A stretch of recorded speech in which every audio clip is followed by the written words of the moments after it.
जो परिवर्तन के लिए दिया है, संशोधन के लिए दिया है, उसमें थ्रेशोल्ड का सबसे प्रमुख मुद्दा है हमारा। और उसके अंदर एक खतरनाक पहलू उन्होंने लिख दिया है कि सरकार इसके नियोजन और इसके नियंत्रण और सुपरविजन की जो भूमिका है अभी जो श्रम विभागों में, वो उससे दूर हट जाएगी। सरकार ने जो तय किया है कि 60% से ज़्यादा वोट आएंगे तो उसमें एक हम लोग कमेटी बनाएंगे, वो 100% कर्मचारियों का प्रतिनिधित्व करेंगे, तो उसमें संशोधन की बात किया।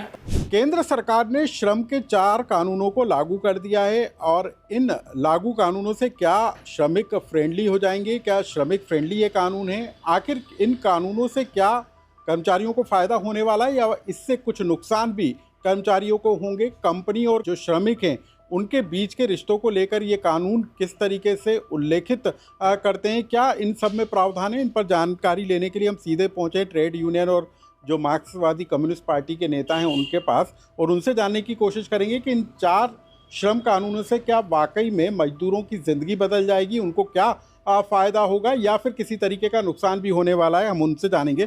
सर, आपने तो पढ़े ही होंगे कि 4 कानून लागू हो गए, संगठित और असंगठित क्षेत्र के लाखों कर्मचारी जो मजदूर हैं वो इससे प्रभावित होंगे।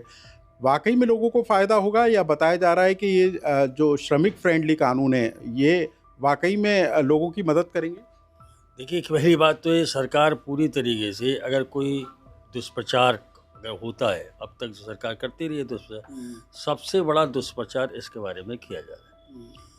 पहली बात ये है कि अभी स्थायी रोजगार एक आवश्यकता है और लंबे संघर्षों के बाद वो स्थायी रोजगार का एक थोड़ा सा हिस्सा आया था।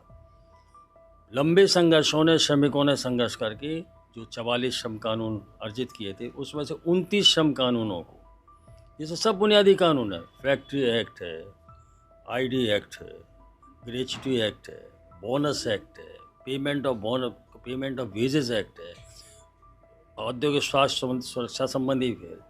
और आप भी जानते हैं कि आप पत्रकार हैं पर आप श्रमिक हैं, पर आप इस तरीके से काम कर रहे हैं जैसे आपने ये पाइप पकड़ा, इन्होंने ये पकड़ा, और एक मजदूर है वो भी श्रमिक है, वो अगर मकान बनाना है तो हथौड़ा से उससे काम करेगा, और एक अगर प्रिंटिंग प्रेस में काम करता है वो अलग काम है।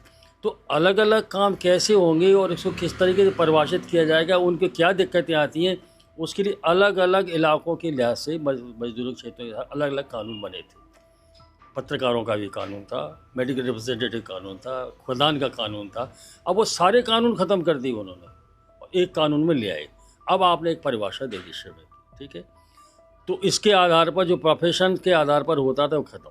दूसरा, वो कह रहे हैं कि अब तो साहब इसमें 1 साल वाले को भी है ना ग्रेच्युटी मिल जाएगी। अरे सर, आप तो ये तो बताइए महाराज प्रधानमंत्री जी कि 1 साल में ग्रेच्युटी मिल जाएगी। अभी जब परमानेंट रोज़गार की व्यवस्था थी तो आपकी सरकारों में भी लाखों पद खाली पड़े हैं, भर्ती नहीं कर रहे। कारखानों के अंदर आज की तारीख में स्थायी श्रमिक कम है, ठेका श्रमिक ज़्यादा है, जबकि स्थायीकरण की व्यवस्था है। जब आपने कह दिया 1 साल, तो कोई कारखाने का मालिक कहने 5 साल के लिए रोज़गार देगा, तो आपने सबके रोज़गार पर कुल्हाड़ी मार दी। और दूसरा, आप कह रहे हैं हमने सरल कर दिया, तो सरल कर दिया तो सरल भी हो तो उसको कोई देखने वाला होगा तब तो लागू होगा। आपने कहा पीएफ और ना ग्रेच्युटी, अरे आप पीएफ ग्रेच्युटी का आपका पूरा तंत्र ख़त्म कर दिया आपने, कोई इंस्पेक्शन की व्यवस्था ख़त्म कर रहे हैं। ये सीधे तौर पर इन्होंने ये किया है कि अब तक जो कानून थे और कारखाने के मालिक नियोजक जो भी नियोजक हैं वो इसका उल्लंघन करते थे और श्रमिक इसके खिलाफ लड़ते थे और उनको एक राहत की संभावना थी कि कानून है और श्रम विभाग में चले जाते।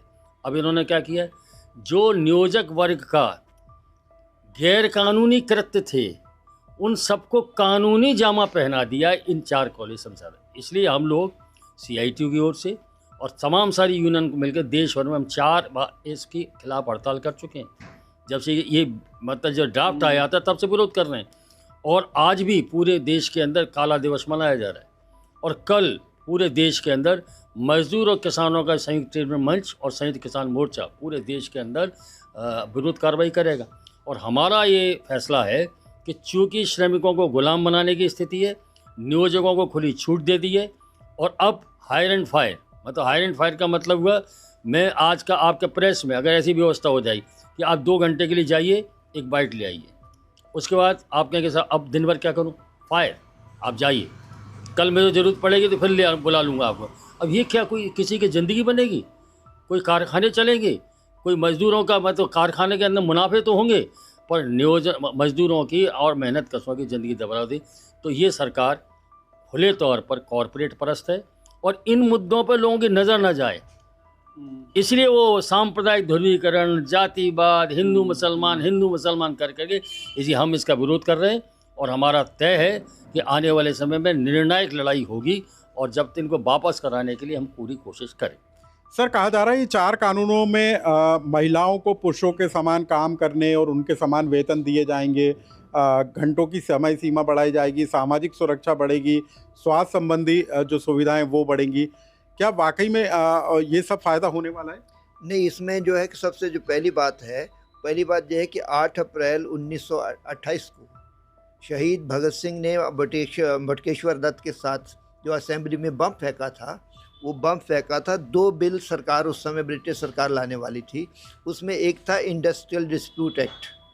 उस कानून के तहत भी वो मज़दूरों से हड़ताल का जो अधिकार है वो छीनना चाहते थे। उसमें भी वो जो काम के घंटे थे, काम के घंटे बढ़ाना चाहते थे। उसमें भी वो मज़दूरों का शोषण बढ़ाना चाहते थे। लेकिन अभी हड़ताल को तो बैन की नहीं किया सरकार। तो उसमें जो है कि उसमें ये जो कानून आया है, ये तो उस समय उस प्रतिरोध के बाद फिर जो पूरे देश में प्रतिरोध हुआ, अंग्रेज सरकार भी जो उस कानून को नहीं ला पाई। जो अंग्रेज सरकार नहीं कर पाई मज़दूरों के खिलाफ, वो जो है कि अब नरेंद्र मोदी की सरकार करने के लिए जा रही है। ये सबसे पहली बात है। इसमें जो है कि मज़दूरों के हड़ताल का जो अधिकार है, उस अधिकार को भी छीनने की कोशिश की गई है। इससे मज़दूरों को जो यूनियन बनाने का जो अधिकार है, उस अधिकार को भी पर भी जो है कि अंकुश लगा दिया गया है। इसमें जो काम के घंटे हैं, काम के घंटे जो 8 पूरे दुनिया भर के मज़दूरों ने जो है कि अपना खून बढ़ाकर, लड़ाई लड़कर, बहुत कुर्बानी के साथ जो है कि जो अधिकार हासिल किया था 8 घंटे का, उसको भी बढ़ा के जो है कि 10 और 12 घंटे करने की योजना है।